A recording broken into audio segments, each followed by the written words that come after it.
Hey everybody, today's video is going to be really fun. I've been looking forward to doing this video for quite a while. I got to be a part of a collaboration with some other YouTube mommies, just doing a video of what our learning favorites are. So most of the moms I think are doing preschool, so I'm going to do some preschool favorites as well as some pre-K favorites.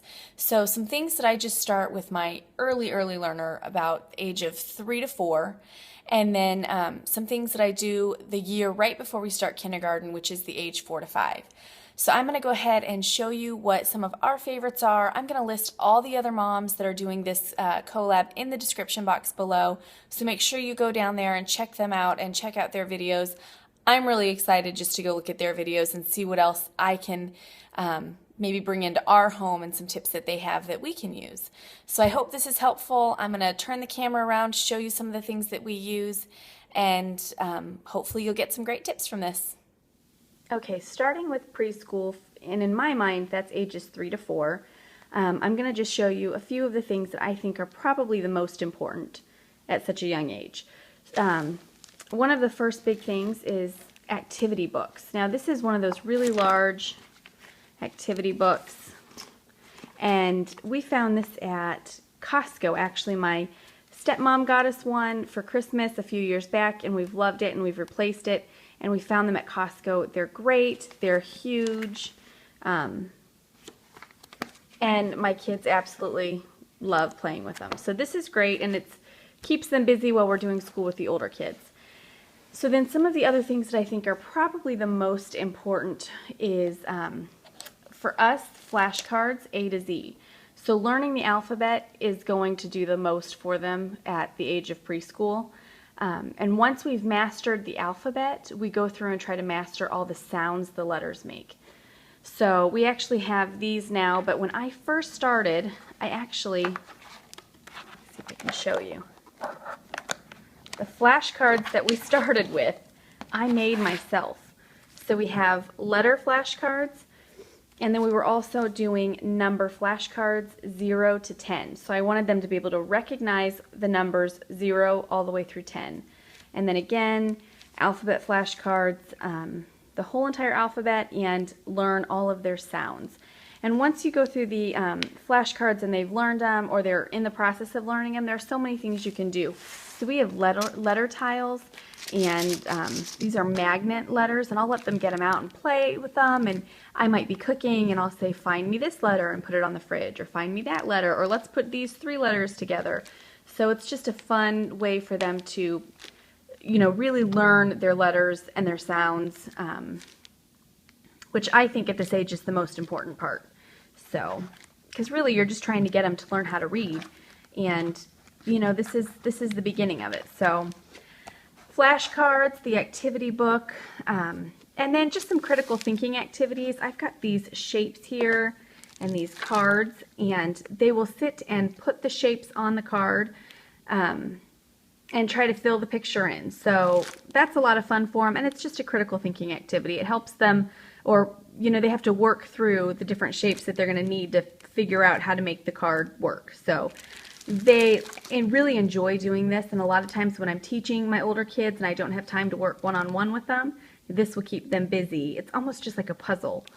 So that's one thing that's great. Another thing is fine motor skills at this age is really tough. So I've had a couple who have really struggled in that area.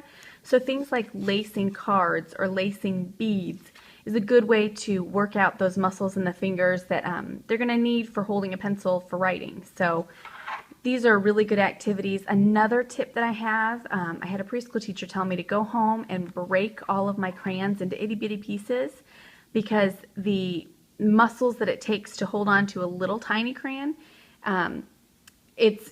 they work out muscles that are different than when you hold big crayons, I guess, and they kind of work with those fine motor skills even better. So that was one tip that a teacher once told me.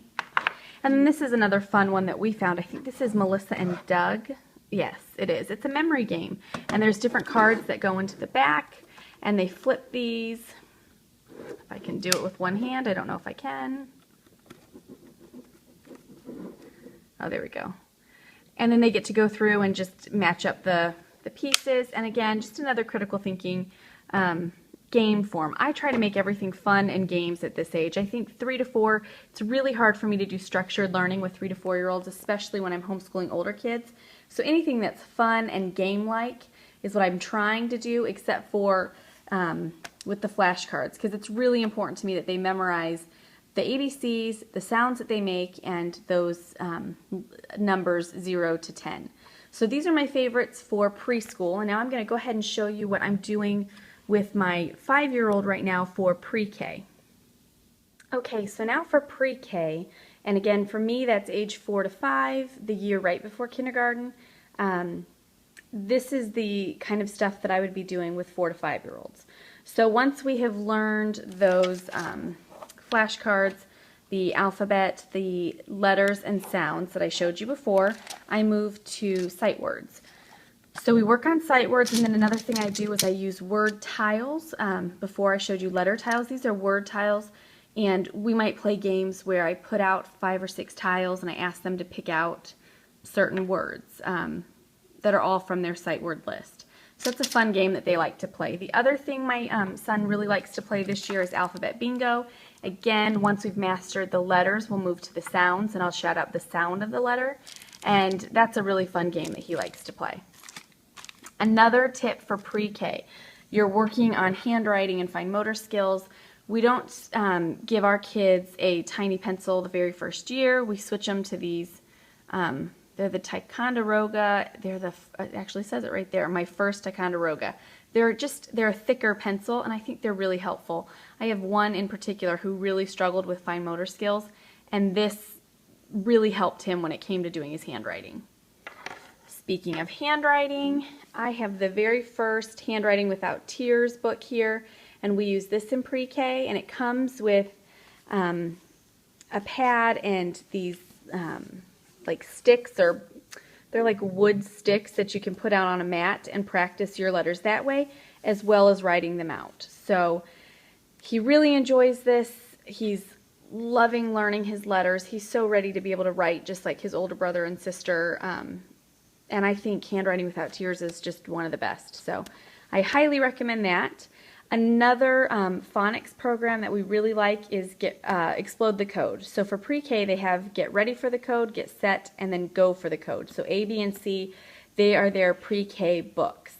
We are in Go for the Code, and we've loved these, and it really makes my son feel like he's included, just like the big kids, because they have their Explode the Code books that they work in every day.